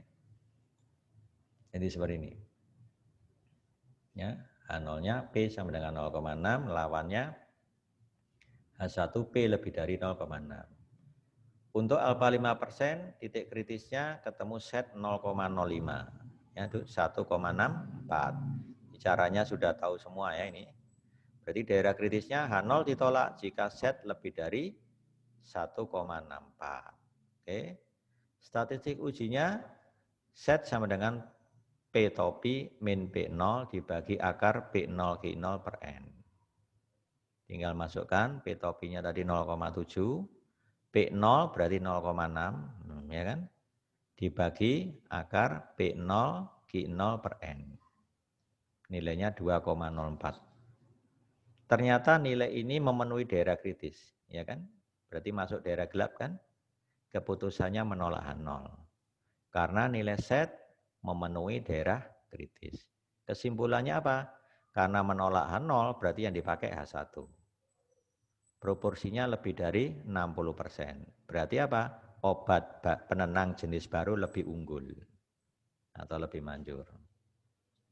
Itu aja ya cara nyimpulkannya. Nah, contoh 8, survei tentang status gizi balita dilakukan pada 2 desa, yaitu Desa Sukodono dan Desa Balungbendo di Kabupaten Sidoarjo tahun 2018. Hasil survei ditemukan bahwa dari sampel 100 bayi yang baru lahir di Desa Sukodono, terdapat 8 bayi dengan berat badan lahir rendah. Sedangkan di Desa Balungbendo, dari 90 bayi yang baru lahir, terdapat 18 bayi dengan berat badan lahir rendah. Diasumsikan bahwa berat badan bayi lahir normal, berdistribusi normal. Berarti populasinya normal, baik populasi 1 maupun 2. Gunakan alfa 5% untuk menguji, loh jelas pakai hipotesis kan? Bukan selang kepercayaan. Apakah proporsi bayi lahir rendah di Desa Balungbendo lebih tinggi dibanding Desa Sukodono? Perhatikan, mengacu ke pertanyaan, yang ditonjolkan di sini pertama Balungbendo dibandingkan dengan Sukodono.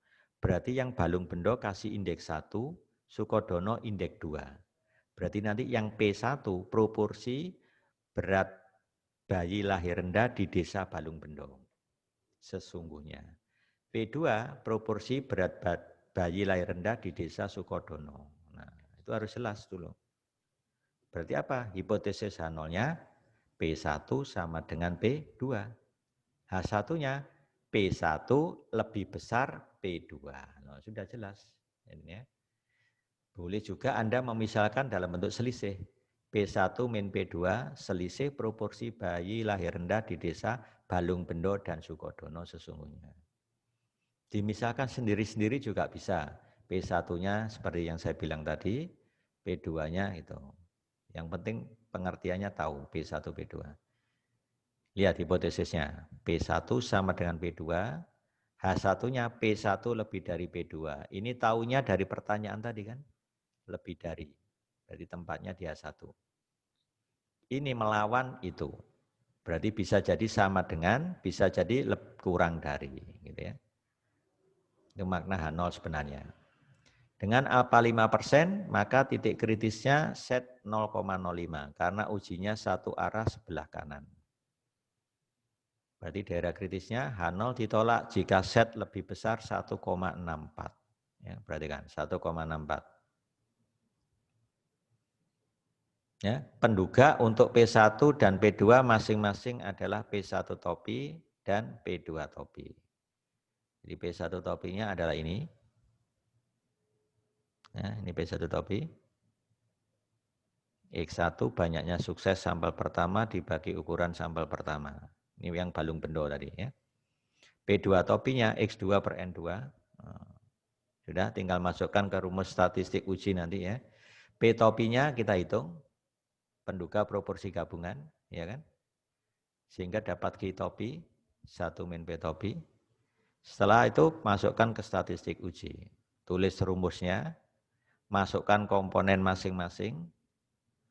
Kalau sudah benar baru dihitung. Ternyata nilai set hitungnya 2,4 memenuhi daerah kritis apa enggak? Ya. Kan daerah kritisnya tadi set lebih dari 1,64 kalau enggak salah. Ya, set lebih dari 1,64. Sedangkan set hitungnya 2, memenuhi kan? Ya, memenuhi daerah kritis berarti menolak H0, keputusannya apa? Atau kesimpulannya apa? Proporsi bayi lahir rendah di desa Balung Bondo memang lebih tinggi dibanding Sukodono. Ya, seperti itu. Yang ini silakan dijawab sendiri. Anda foto, langsung dijawab di kertas untuk latihan. Ini juga silakan difoto, jawab sendiri. Ya, ini menggunakan dua populasi. Ya. Ini ada dua kelompok istri yang belum punya anak di usia 25 sampai 29 tahun. Ya.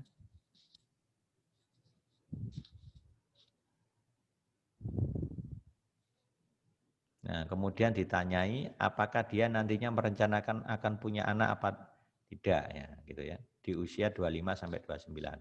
Satu kelompok dipilih dari wanita tadi yang baru menikah kurang dari 2 tahun. Nah, ini yang populasi satu kurang dari 2 tahun dan yang kedua lebih dari 2 tahun. Jadi ada dua populasi. Dipilah menjadi dua ya, yang nikahnya kurang dari 2 tahun ingin punya anak gitu ya. Yang nikahnya lebih dari 2 tahun ingin punya anak. Nah, itu dicatat di sini. Jadi dua populasi ya. Ya, silakan difoto, nanti dicoba kerjakan. Ya. Sekarang menguji variansi. Ya, ini ceritanya sama untuk satu populasi dan untuk dua populasi. Saya ringkas saja di sini. Ini untuk satu populasi.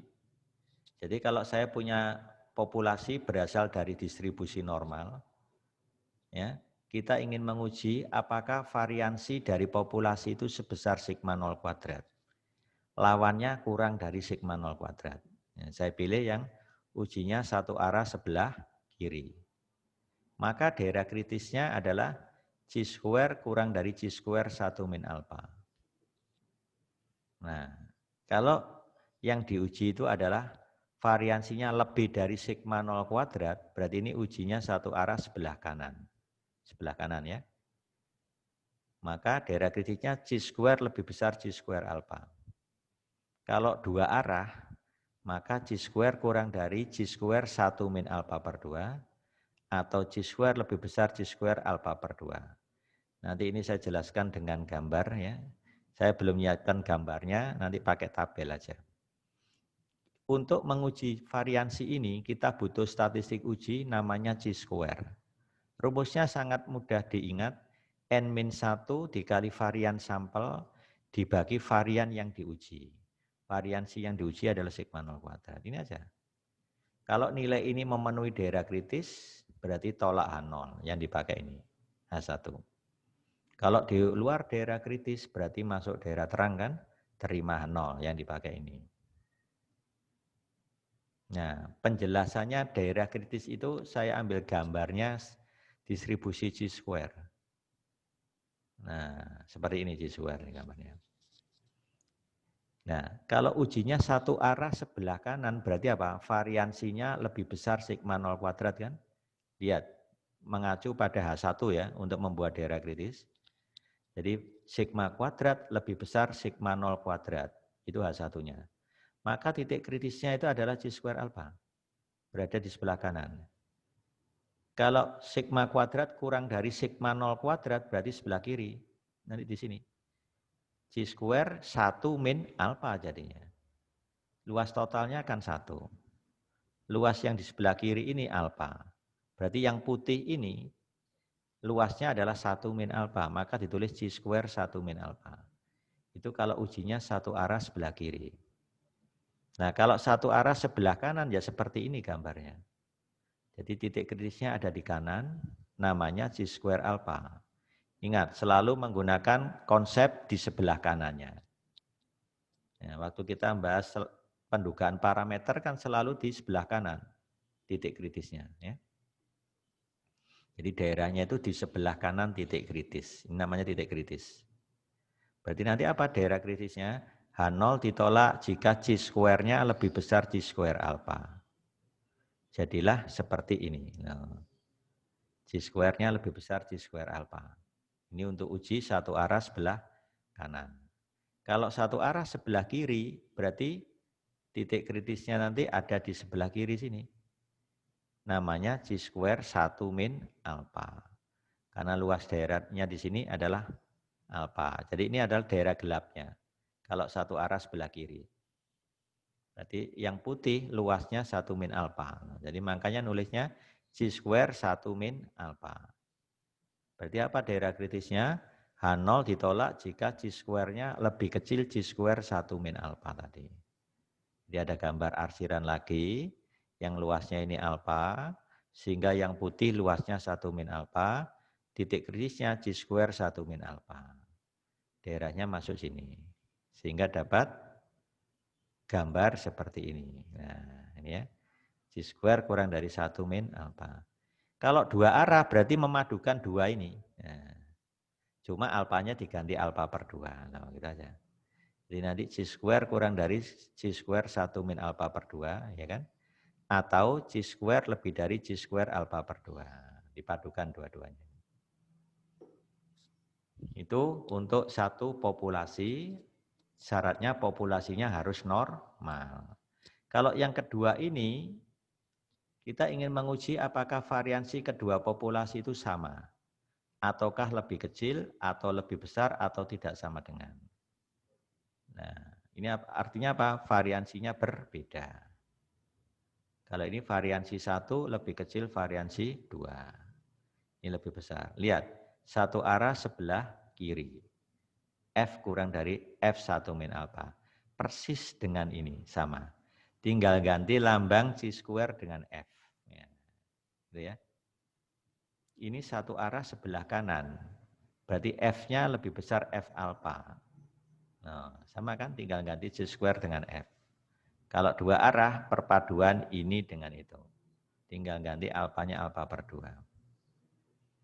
Ingat, distribusi F itu derajat bebasnya ada dua, V1 dan V2.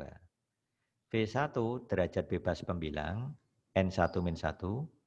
V2 derajat bebas penyebut, N2-1. Gitu ya. Nah, seperti itu. Ini ada rumus. F1 min alpha, V1, V2 itu bisa dihitung pakai rumus seper F alpha derajat bebas dibalik V2, V1. Nah, gitu ya. Jadi saya ambil gambaran, misalkan aja gini. Ya, misalkan Anda disuruh menghitung, coba hitung, ini aja ya. Nah, ini saya besarkan. Coba hitung nilai F. Ya, gitu ya. Alfanya ini 0,95. Ya. Dengan derajat bebas pembilangnya misalkan aja 8, penyebutnya misalkan aja 12. Di mana cara menghitung ini? Padahal kita nggak punya tabel F yang 0,95. Nah, lihat tabelnya ini. Tabel F, nah ini kan F. Nah, F itu hanya menyediakan 2 saja saya. 0,05, ya kan? 0,05 dan 0,01. Nah, nggak ada lagi. Nah, kalau kita ingin menghitung nilai F 0,95, manfaatkan rumus tadi. Coba ini saya besarkan. Ya, manfaatkan rumus tadi. Nah, apa rumusnya? 1 per. Ya. Ya, jadi insert. Nah, jadi 1 per. Nah, ini saya copy. Nah, saya taruh sini. Nah, tapi saya komplement. Kalau ini 0,95, komplemennya kan jadi 0,05. Nah, ya. Ini tadi kan 1 min alfa sama dengan 0,95. Berarti alfanya berapa? Kan 0,05. Nah, F alfa. Tapi derajat bebas diputar. Ya, jadi 12,8. Nah, gini. Ini yang ada di tabel. F 0,05, V1-nya 12, V2-nya 8. Coba kita lihat. F 0,05. Nah, ini kan. V1-nya berapa? 8. Gitu. Coba lihat cek. V1-nya 12, maaf. 12 baru V2-nya 8. Gitu ya. V1-nya 12, ini baru 10. Berarti yang ini. Nah, ini. V1-nya 12, V2-nya 8 loh ini. Nilainya ketemu berapa? 3,28. Nah, ini adalah F 0,05 12,8. Nah, gitu ya. Ingat V1 itu kolom, kalau V2 baris. 3,28 kan? Nah, baru kita masuk sini. Oh, berarti nanti ini saya copy. Ya, sama dengan nah, seper 2, berapa tadi? Ya, 3,28. Nah, 3,28 ya. 3,28. Nah, ini tinggal dihitung aja. 1 dibagi 3,8 sama dengan bla bla bla gitu ya. Itu cara ngitungnya. Nah, ini pemakaian dari catatan ini tadi ya. Caranya gitu. Nah, sekarang contoh 9.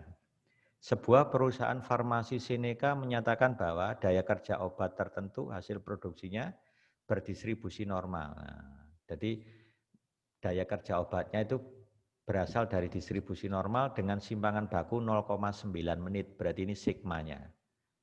Ya, simpangan baku itu sigma, kalau variansi sigma kuadrat. Hati-hati ya, ini sigma. Jika sampel acak 10 obat, berarti ini N-nya, jenis tersebut menghasilkan simpangan baku 1,2. Berarti ini apa? S. S-nya 1,2 menit. Apakah menurut Anda simpangan baku daya kerja obat tersebut lebih dari 0,9 menit? Berarti di sini saya menguji H1 sigmanya lebih dari 0,9. Maka ekuivalen dengan menguji H1 sigma kuadrat lebih dari 0,81. Berarti apa H0-nya? Sigma kuadrat sama dengan 0,81. Alfanya 5%, ya kan? Ujinya satu arah sebelah kanan. Oh, sudah jelas ini, kelihatan prosesnya. Pertama, definisikan dulu sigma kuadrat, variansi daya kerja obat sesungguhnya. Hipotesisnya, ini kan, saya menggunakan variansi, bukan sigma. Kan ekuivalen itu ya. Kan tadi yang diuji simpangan bakunya lebih dari 0,9, kan sama aja menguji ini. Variansinya lebih dari 0,81. Berarti di sini lawannya sigma kuadrat sama dengan 0,81. Saya menggunakan tanda kesamaan. Untuk alfa 5%, titik kritisnya G square alfa kan? Nah, ingat satu arah sebelah kanan. square alpha, derajat bebasnya 9. Ini dari N-1. N-nya kan ada 10 tadi. Ya. Ketemu 16,919 G square-nya. Derajat bebas 9, posisinya baris kan. Kolomnya 0,05, irisan baris kolom menghasilkan nilai ini. Baris dan kolom diiriskan ketemu 16,919. Berarti daerah kritis sudah bisa diperoleh. H0 ditolak jika G square lebih besar G square alpha tadi. Baru menghitung statistik uji, rumusnya kan ini tadi. G square sama dengan N-1 S kuadrat per sigma 0 kuadrat. N-nya 10 kurangi 1 jadi 9. S tadi simpangan baku sampel 1,2 kan. Dikuadratkan jadi 1,44. Sigma 0 kuadrat diperoleh dari hipotesis H0, 0,81. Ternyata tepat 16 ini, enggak ada desimal. Nah, ternyata nilai G square ini memenuhi ini apa enggak? Tidak ya, tapi hampir memenuhi. Tapi masih di luar daerah kritis. Berarti masuk daerah terang. Kalau begitu keputusan menerima H0, gitu, karena G square sama dengan 16 di luar daerah kritis ini. Kesimpulannya apa? Simpangan baku daya kerja obat tersebut 0,9 menit. Nah, 0,9. Kan kalau dinyatakan dalam simpangan baku kan jadi sigma sama dengan 0,9 gitu ya. Nah, ini untuk contoh 10, ini ada 2 populasi. Ya. Sebuah penelitian di perusahaan farmasi Roche bermaksud mengetahui keragaman waktu. Keragaman itu variansi ya. Yang diperlukan oleh karyawan laki-laki dan wanita untuk membuat obat jenis tertentu dalam jam. Pengalaman lalu menunjukkan distribusi waktu yang diperlukan karyawan tersebut normal. Jadi baik populasi 1 maupun 2 berasal dari distribusi normal. Tetapi variansi waktu membuat obat karyawan laki-laki dan wanita berbeda. Jelas di sini sigma 1 kuadrat tidak sama dengan sigma 2 kuadrat. Ya, berarti ini H1-nya kan. Sampel acak 11 karyawan laki-laki, berarti ini N1. Diperoleh simpangan baku 6,1, berarti ini S1. Sedangkan 13 karyawan wanita, berarti ini N2. Diperoleh simpangan bakunya 5,3, berarti ini S2. Gunakan alfa 2%. Untuk menguji apakah variansi waktu membuat obat bagi karyawan laki-laki dan wanita itu berbeda. Berarti ini H1 kan. Berbeda itu kan berarti sigma 1 kuadrat tidak sama dengan sigma 2 kuadrat. Nah, ini jawabnya. Definisikan dulu sigma 1 kuadrat dan sigma 2 kuadrat. Masing-masing adalah variansi waktu membuat obat sesungguhnya bagi karyawan laki-laki dan wanita. Indeks 1 itu untuk laki-laki, yang indeks 2 untuk wanita. Ini bunyi hipotesisnya, variansinya berbeda kan? Berarti ujinya 2 arah, hati-hati ini 2 arah. Ini H0 lawannya, berarti persis sama ini. Enggak ada lebih kecil, enggak ada lebih besar.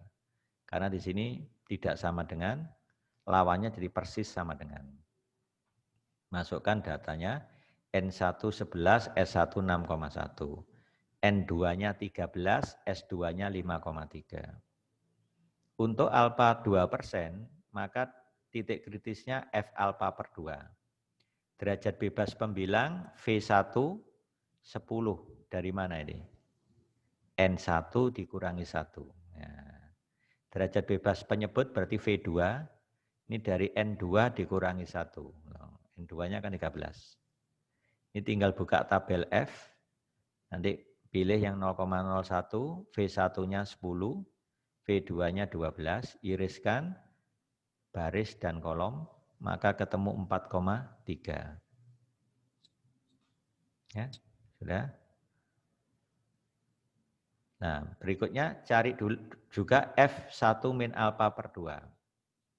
Ingat, kalau ini 2 arah kan berarti ada F lebih kecil F1 min alfa per 2 atau F lebih besar F alfa per 2. Yang F alfa per 2 sudah kita hitung di sini, ya kan? Nah, yang F1 min alfa per 2 hati-hati. Kalau alfa per 2 tadi sudah ketemu 0,01, ya kan? 0,01. Berarti 1 min 0,01, 0,99. Derajat bebas, pembilang V1, V2. Ini kan nggak ada di tabel. Berarti pakai catatan tadi. 1 per komplemennya ini. 0,01, ya kan? Derajat bebasnya dibalik kan tadi? 10,12 jadi 12,10. Anda buka tabel F 0,01, V1-nya 12, V2-nya 10, ya. Maka ketemu 4,71 sehingga hasilnya 0,212. Sudah, berarti daerah kritis secara lengkap sudah ditemukan. Apa? H0 ditolak jika F lebih kecil F1 min alfa per 2, berarti 0,212. Atau F lebih besar F alfa per 2, yaitu 4,3. Ingat, daerah kritisnya ada dua loh ya, sisi kiri, sisi kanan. Karena dua arah, ya, ini dua arah. Nah, statistik ujinya apa? Gampang statistik ujinya ini. Varian sampel pertama dibagi varian sampel kedua. Jadi S1-nya 6,1, S2-nya 5,3. Ini kalau dikuadratkan, lalu dibagi, hasilnya ketemu 1,325. Apakah ini memenuhi daerah kritis ini? Ternyata tidak. Nilai ini berada di antara 0,212 dan 4,3. Jadi masuk daerah terang kan? Karena masuk daerah terang berarti menerima H0. Ya, di luar daerah kritis. Ya. Kalau menerima H0 berarti apa? Benar-benar variannya sama. Jadi variansi waktu membuat obat jenis tertentu untuk karyawan laki-laki dan wanita adalah sama. Ya, begitu. Ini sudah lengkap dengan contoh-contohnya saya bahas ya, dengan harapan Anda bisa menyerap ya. Kalau masih kurang jelas putar lagi videonya sampai paham. Ya. Karena minggu depan ada post test ya. Ingat post test 1 dan post test 2 itu langsung saya gabung di pertemuan kelima sesuai kontrak yang saya sampaikan di awal pertemuan ya. Jadi Anda siapkan materinya adalah pendugaan parameter ya, dan pengujian hipotesis. Ya. 2 soal aja. Ya, jangan sampai terlambat masuk. Ya. Nanti kalau terlambat Anda yang rugi waktu. Ya. Kita mulai besok ya minggu depan ya. Jadi hari Rabu jam 1 Anda langsung ke aula ya. Ya, mudah-mudahan lancar, nggak ada keterlambatan dari Wadek 1, bisa segera ya.